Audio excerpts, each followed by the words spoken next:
नमस्कार दोस्तों, इक्विटी विद्यालय में आपका स्वागत है। मैं हूं वसीम शाह और आज हम एक महत्वपूर्ण विषय पर बात करने जा रहे हैं जो हम सभी के जीवन को प्रभावित करता है। जी हां, आपने सही समझा। आज हम बजट 2025 की मुख्य घोषणाओं पर चर्चा करेंगे। यह बजट हमारे देश के भविष्य के लिए बहुत महत्वपूर्ण है और इसमें कई ऐसे महत्वपूर्ण बदलाव और योजनाएं शामिल हैं जो हम सभी के लिए जानना जरूरी है। तो चलिए बिना देर किए शुरू करते हैं और देखते हैं कि इस बजट में आपके लिए क्या खास है। दोस्तों, भारत एक कृषि प्रधान देश है और इस बजट में हमारे अन्नदाताओं के लिए कई महत्वपूर्ण योजनाएं शामिल की गई हैं। सबसे पहले धन धान्य योजना की शुरुआत की गई है। इस योजना के तहत किसानों को उनकी फसलों का उचित मूल्य दिलाने के लिए सरकार द्वारा कई कदम उठाए जाएंगे। इसके साथ ही मखाना की खेती को बढ़ावा देने के लिए मखाना बोर्ड का गठन किया जाएगा।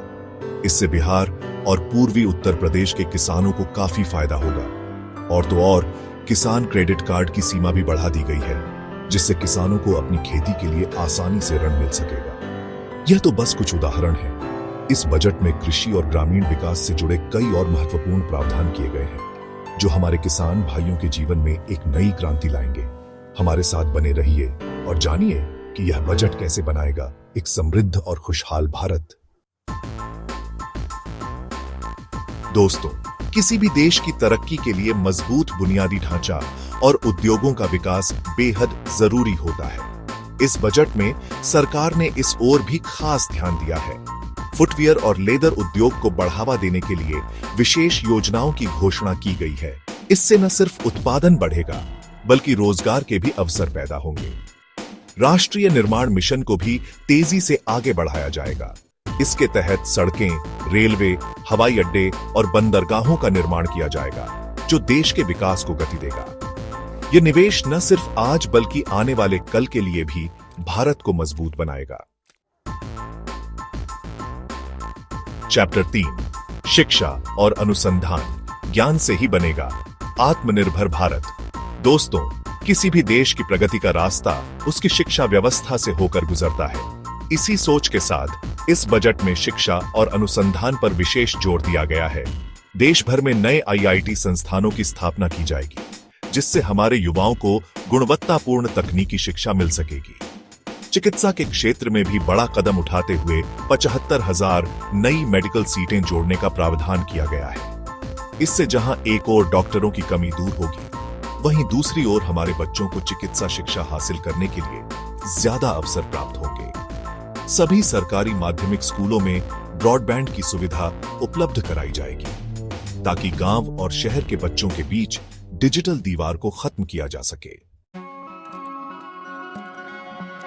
चैप्टर 4, पर्यटन और आवास, घर और सैर सपाटे का भी रखा गया है ध्यान। दोस्तों, एक ओर जहां हमें अपने देश को आगे बढ़ाना है, वहीं दूसरी ओर हमें यह भी सुनिश्चित करना है कि हर व्यक्ति के सिर पर छत हो।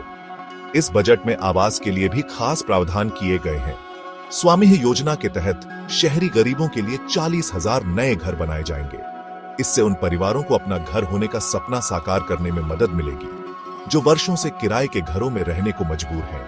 पर्यटन को बढ़ावा देने के लिए भी सरकार ने कई कदम उठाए हैं। देश भर में 52 नए पर्यटन स्थलों को विकसित किया जाएगा, जिससे रोजगार के अवसर पैदा होंगे और देश की आर्थिक स्थिति मजबूत होगी। बुद्ध से संबंधित स्थलों के संरक्षण पर भी विशेष ध्यान दिया जाएगा, ताकि भारत की धार्मिक और सांस्कृतिक विरासत को संजोया जा सके।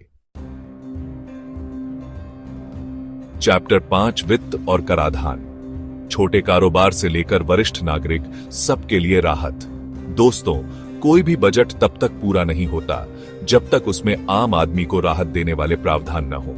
इस बजट में वित्त और कराधान के मामले में भी कई बड़े ऐलान किए गए हैं। छोटे व्यवसायों को बढ़ावा देने के लिए सरकार विशेष क्रेडिट कार्ड योजना शुरू करेगी। इससे उन्हें अपने कारोबार को शुरू करने या फिर उसे बढ़ाने के लिए आसानी से ऋण मिल सकेगा। UPI भुगतान को और भी सुगम बनाने के लिए UPI लिंक्ड कार्ड लाए जाएंगे, जिससे डिजिटल लेन देन को और भी बढ़ावा मिलेगा। वरिष्ठ नागरिकों के लिए भी इस बजट में राहत भरी खबर है। उनके लिए कर में छूट की सीमा बढ़ा दी गई है, जिससे उन्हें अपनी बचत पर ज्यादा रिटर्न मिलेगा। ओतरो बजट 2025 की मुख्य बातें, उम्मीदों से भरा एक नया सवेरा। तो दोस्तों, ये थी बजट 2025 की कुछ मुख्य बातें। हमें उम्मीद है कि यह बजट देश के विकास को एक नई दिशा देगा और हर भारतीय के जीवन में खुशहाली लाएगा। अगर आपको यह वीडियो पसंद आया हो तो इसे लाइक, शेयर और सब्सक्राइब करना न भूलें। इक्विटी विद्यालय पर बने रहने के लिए आपका धन्यवाद।